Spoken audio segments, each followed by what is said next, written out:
So the big question is this: how are those in the self-storage industry like us going to be successful in today's market? That's the question, and this show will give you the answers. My name is Jim Ross, and welcome to the Self-Storage Show.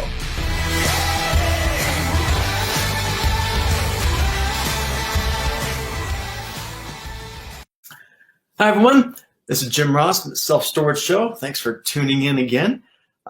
This episode, I was just wondering, what should I talk about today? And it stemmed from a conversation I had yesterday, as a lot of these episodes seem to do.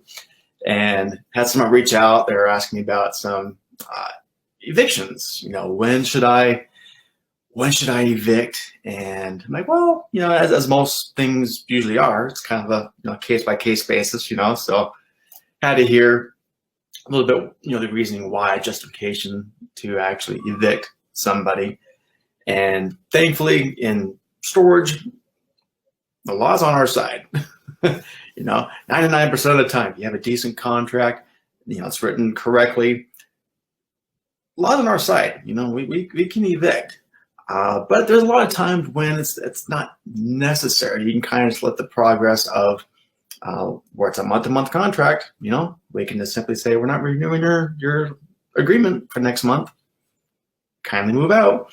And so that's on our side. So that part helps alleviate a lot of situations. This particular case, it was more of just a matter of, and I'm sure a lot of managers that are listening to this, that you can understand where this is coming from. It's more of a matter of, oh my gosh, every month it's the same thing.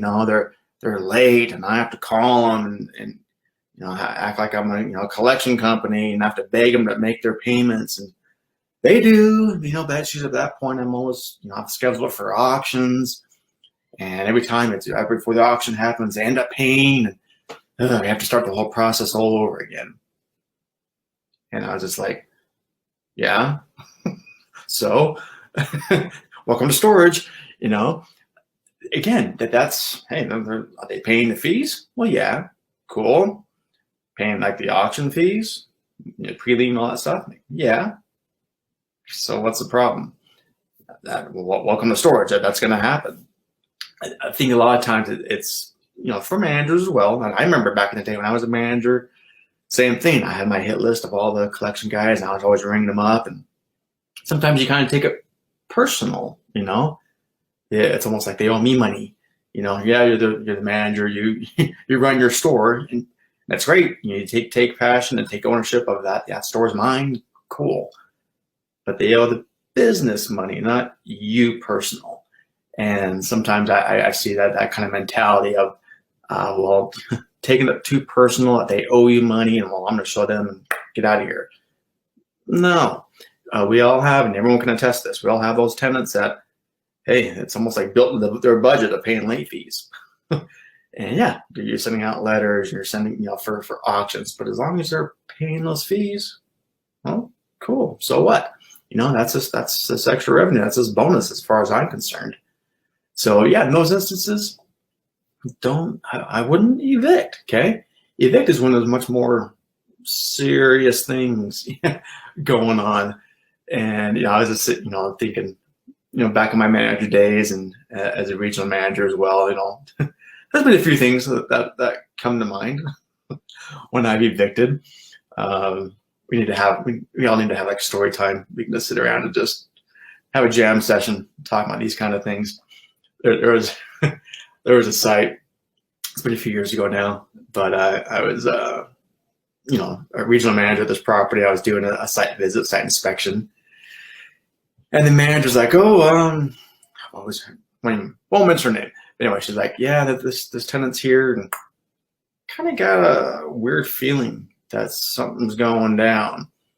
I'm like, well, what do you mean? What's going down? She's like, maybe I should put like an NC-17 rating on this episode, but she's like, I think she's hooking. I think she's hooking out of the unit. I'm like, oh, wonderful. All right. So as I'm doing my walkthrough, I didn't see anybody. There's no one there. She must have left. I don't know. It was gone. Anyway, I was coming back to the office and see the car pull up right around where that unit is. I'm like, all right, maybe this is the unit. And I'd start walking towards that unit, have my clipboard and all that, and I'm double checking locks, looking busy, you know. And she pulls up, she gets out of the car, rolls up the door. As soon as she rolled up the door, I approach her. I'm like, hey, how you doing? You know, just doing my walkthrough. How's everything going? You know, all good? And she was acting like, yeah, no problems, all good. Hey, everything's fine. How you doing? Good day. And as I peeked in the unit, yeah, it was like a hotel room in there. It was all decked out. So yeah, didn't take much to make the conclusion on what was going on. And then out of the corner of my eye, I see the John in the passenger seat. And the whole time I'm sitting there talking to this lady, I just see him in the passenger seat just going slowly. He just kept drifting down, like, don't look at me, you know, don't. Funniest thing ever. And so I just told him, like, hey, yeah, I know what you're doing here. Of course, she denied it. And, okay, well, eviction time. Okay, time to go. You know, talked to her face to face. She acts pretty cool about it. She left. So yeah, in those case, cool, evict. There's another time that comes to mind. Just opened this site, brand new. I mean, first day opened this site, and so new we were still kind of going through some inspections, quite frankly. And so a lot of units didn't have the locks on them yet because they were still, you know, the contractors and stuff were in and out, you know, throwing things in units, that kind of stuff. You get it. And rented a unit. I think it was like the third or fourth unit we rented that day. I think we rented like 12 units that day, first day. But yeah, third or fourth rental we rented.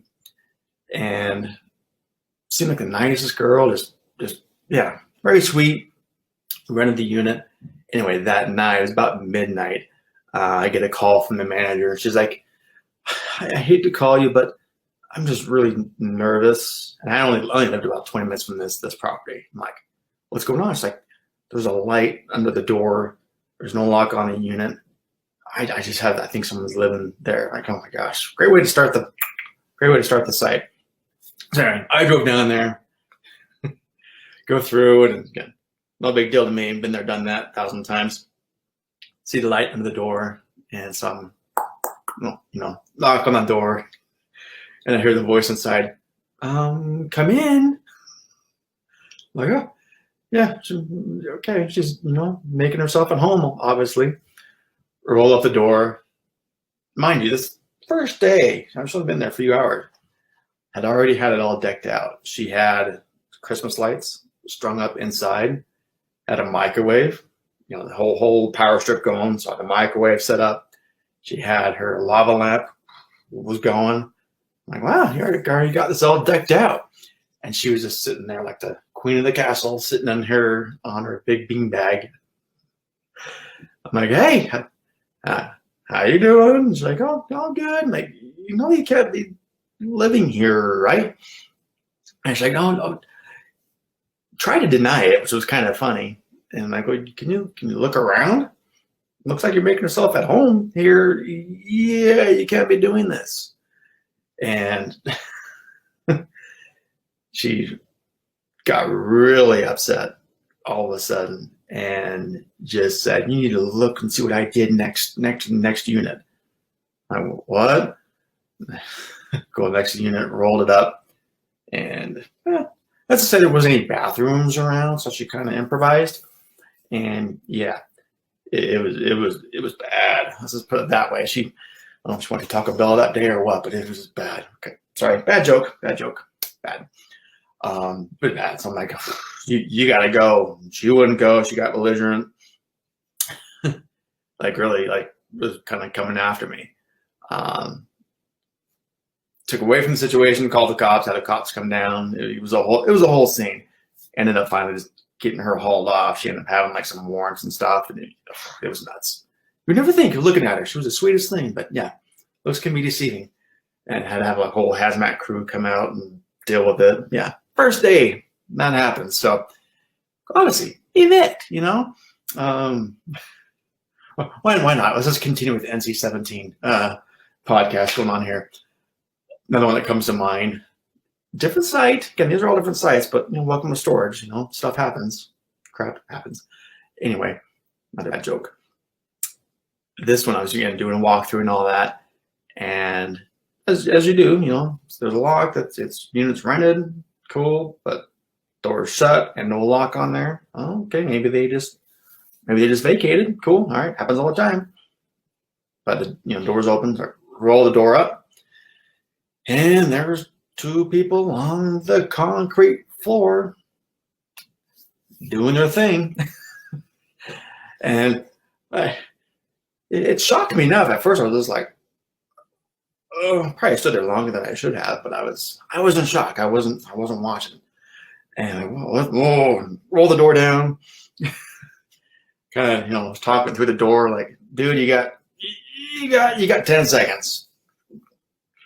Wrap it up. 10 seconds. You gotta go. Get out of here." I was all flustered, and did that. I ended up as he was leaving the facility, I went out to the door. I'm like, "Yeah, just so you know, it's your last day here. Okay, you're evicted." So again, another reason to evict. Don't be doing that kind of stuff at a storage facility. And so anyway, he left, and not 10, 15 minutes later, I got a call at the office, and he had his mommy call. Seriously, his mom had to call and beg for me not to evict him. He has nowhere else to go for. Don't finish that sentence. But nowhere else to go to store. Please don't evict him. Please don't evict him. And I'd be like, "Well, you know why I'm evicting him, right?" Oh, she knew. I mean, at least he was honest with his mom on what he was doing. Can't imagine how that conversation went. But anyway, still evicted. So yeah, there's definitely reasons when it comes to that kind of stuff. Not going back to how we started this. Not for the matter of it they're being inconvenient. Okay, and not paying their bills on time when they're paying late fees every month. Not a reason.